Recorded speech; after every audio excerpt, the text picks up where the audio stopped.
Hi viewers, কেমন আছেন? আশা করি সবাই ভালো আছেন। আজকে আমি আম দিয়ে টক রান্না করব।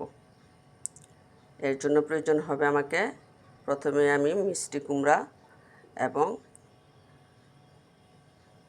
কচুর ছড়া ভালো করে পরিষ্কার করে কেটে নিয়েছি এবং ফোড়নের জন্য সরষা নিয়েছি।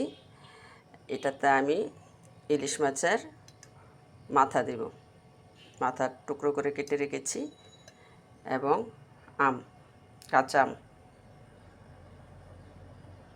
এতে আমি একে একে পরিমাণ মতো সব মশলা দিয়ে দিব।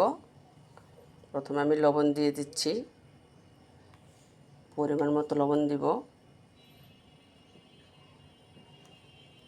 এরপরে হলুদের গুঁড়া দেব। এটাতে শুধু আমি হলুদের গুঁড়া ব্যবহার করব।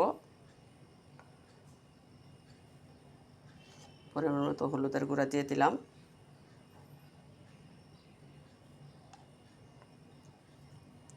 এখন আমরা চুলায় চলে যাব।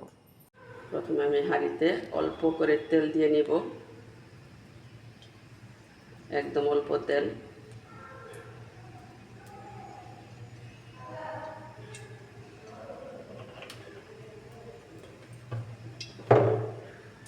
এখন দিয়ে দিব সরষে ফোড়ন,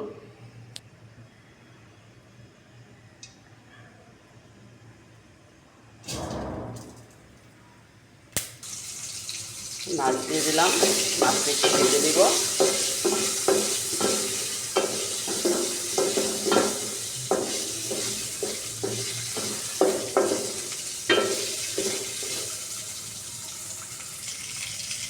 মাছ ভাজি হয়ে গেছে, এখন আমি সবজিগুলো দিয়ে দিব।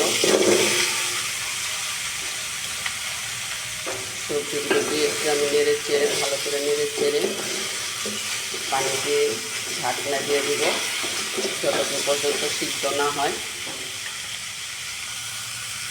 পরিমাণ মতো পানি দিয়ে দিচ্ছি।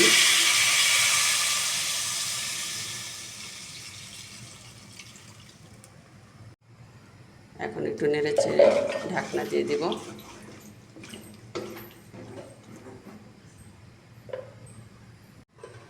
এখন আমি ঢাকনা দিয়ে দিব।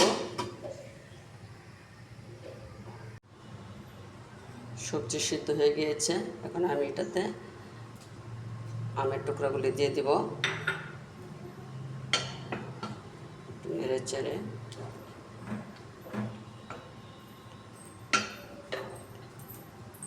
জালটা একটু বাড়িয়ে দিয়ে আবার ঢেকে দিব। আম সিদ্ধ হয়ে গিয়েছে, এখন আমি নামিয়ে ফেলবো। তৈরি হয়ে গেল আমার টক রান্না। সবাই এইভাবে একবার খেয়ে দেখবেন, খুবই ভালো লাগবে।